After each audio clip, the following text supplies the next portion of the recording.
this short tutorial, I want to show you how you can see and edit where your pivot table data is pulling from. So here we have a basic table of countries and revenue by country.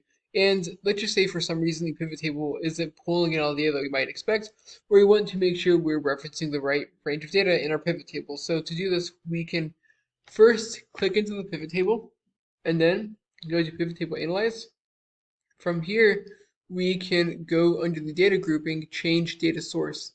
So after you click on change data source, we want to click on change data source right here.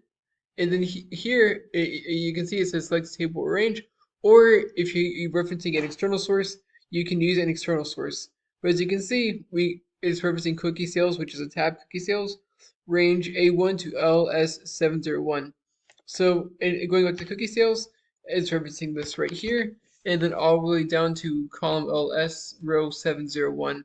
But this is very helpful because for one, if you want to change a data source to something different, we can, for example, go to a pivot table analyze, change data source, and then change data source, and then change it to something completely different. Or if we want to make sure that the pivot table has new includes new data as it's coming into our raw data, we can make this range much bigger. So we can have it be LS for L like 10,000, for example. And now that will make sure that the pivot table will include everything that it needs to, though we do have to read the pivot table a bit.